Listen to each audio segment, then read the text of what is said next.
5 champions lay broken across the pit floor, and the human female had not moved from where she stood. Blood ran from her knuckles in thin lines, dripping onto stone that had swallowed the blood of 10,000 fighters before her. But the arena had never gone this quiet. Beside her, a small boy pressed his face into her hip, fingers knotted in the fabric of her shirt. She looked up toward the commentary platform, and her eyes held nothing. No triumph, no relief, just a flat, mammalian stillness that made Thaler's vocal sacs contract against his will. He could not speak. For the first time in his short career, the words simply were not there. Stories like this one don't come along often. If you're new here, stick around. Tomorrow's story might be the one that keeps you up at night.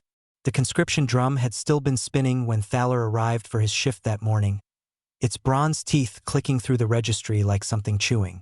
His commentary booth smelled like old coolant and the sweet chemical residue of last night's crowd. This was only his 9th rotation as junior announcer. The senior commentators called it the baby booth, tucked in the upper tier where audio quality suffered and nobody important listened. He'd barely settled his resonance membranes when the drum stopped. The name it produced belonged to a child.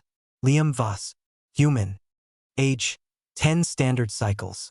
Refugee block, subsection 9. Thaler pulled the registry entry. Low-status household. Caretaker guardian listed as 1 Mira Voss, female, 35 cycles.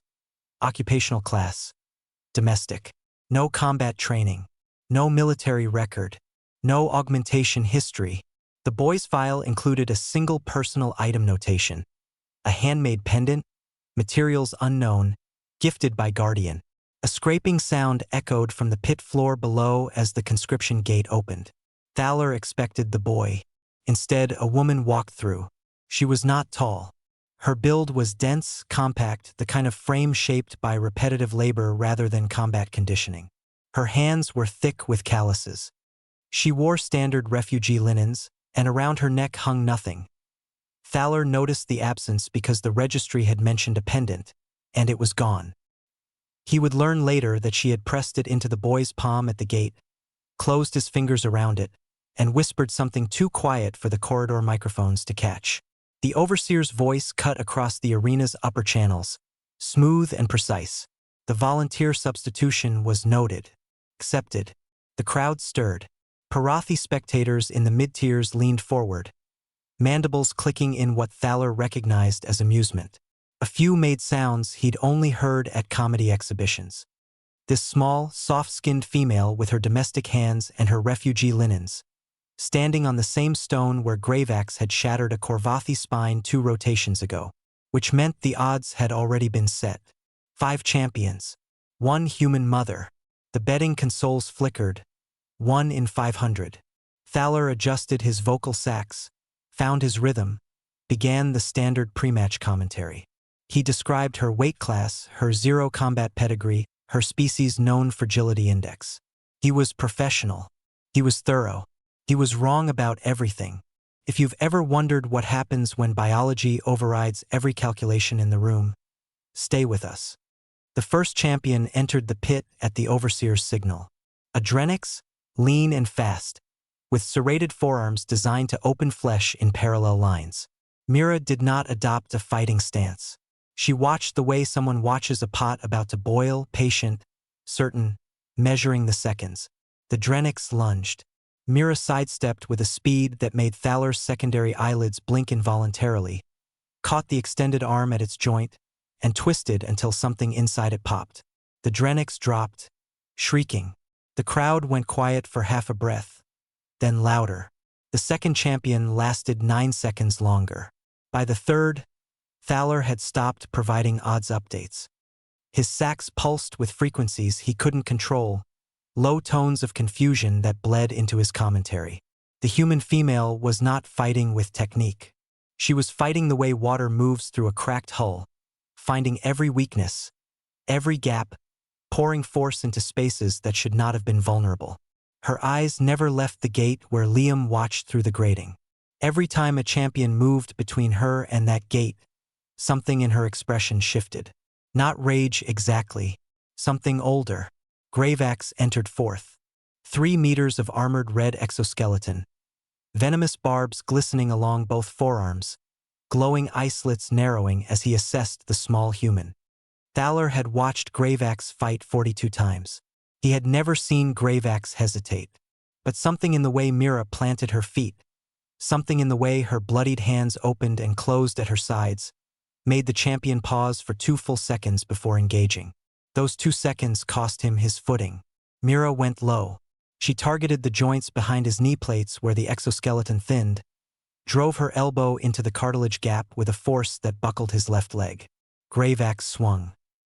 His barbs raked across her shoulder, splitting skin, and a stripe of red opened from her collarbone to her bicep. She did not flinch. She did not make a sound. Her biosignals, streaming live on Thaler's display, told an impossible story. Adrenaline output had crossed 300% and was still climbing. Pain receptors were firing across her entire left side. But her heart rate held steady, as if something deeper than conscious thought had seized control of her body and decided that pain was irrelevant. Greyvax rolled, recovered, drove upward with both barbed forearms aimed at her throat. Mira caught one wrist with both hands. The venom barbs punctured her palm. Thaler saw the toxin indicators spike on his display, saw her cellular response data cascade in a column of red warnings, and watched her hold on anyway. Her fingers tightened around the barb itself, using it as a lever, and she wrenched Greyvax's arm across his own body until his momentum carried him face first into the pit wall. The impact cracked 2 plates of his exoskeleton. He did not get up. Thaler's display updated automatically. Adrenaline, 500% above species baseline. Oxytocin flooding her prefrontal cortex at levels the system flagged as a sensor malfunction. Pain tolerance index. The monitor had stopped calculating. It simply read override. Her body had decided, at some chemical level deeper than thought or training, that damage to itself was acceptable. Irrelevant. Secondary. The only variable that mattered was the 10-year-old boy behind the gate, and every system in her biology had reorganized around that single priority. Muscles that should have torn were holding. Reflexes that should have dulled after the second fight were sharpening. She was not getting weaker. She was getting faster. The 5th champion walked into the pit, took one look at the 4 bodies on the ground and the woman standing among them with venom in her bloodstream and steady hands, and knelt. Mira turned her back on the kneeling fighter. She looked up toward the grating where Liam pressed his small face between the bars, pendant clutched against his chest, and she said the only words Thaler's microphones would capture from her in the entire match. "Nobody touches my boy." The crowd did not cheer. 17,000 Parathi sat in their tiered seats and produced no sound at all. Thaler had commentated executions, upsets, and once a riot that collapsed an entire spectator section. None of those silences compared to this one. This was the silence of a species recalculating. So now Thaler sat in his booth above that silence, vocal sacs pressed flat against his throat, watching the same woman he had dismissed 40 minutes ago stand perfectly still on a floor littered with fighters who outweighed her by multiples she probably couldn't count. Liam had come through the gate somehow. Nobody had stopped him. The boy's arms wrapped around her waist, his face buried against the blood-stained linen of her shirt, and her hand rested on the back of his head. Steady. The same hand that had pulled venom barbs from a champion's forearm. Resting now on a child's hair as if that were the only thing it had ever been designed to do. The overseer's channel clicked open across the arena. Cold voice. Measured. Reclassify the human female. Guardian threat level 9. Cancel the remaining conscription cycle. Thaler should have repeated the announcement for his broadcast tier. That was his job. Instead he watched Mira kneel, eye level with the boy, and take the pendant from his hands. She looped it back over her own neck, and Liam said something that made her close her eyes and press her forehead against his. The pit lights dimmed in sequence, section by section, the way they always did after a match. But the 2 of them stayed, kneeling together in the fading glow, pendant catching the last edge of light between them. Thaler opened his commentary channel. His sacs trembled. He managed 4 words before cutting the feed. She does not know. And tomorrow we return with a story that might just rewrite everything you thought you knew about humans. Subscribe so you don't miss it and tell us below, what would you have done in that pit?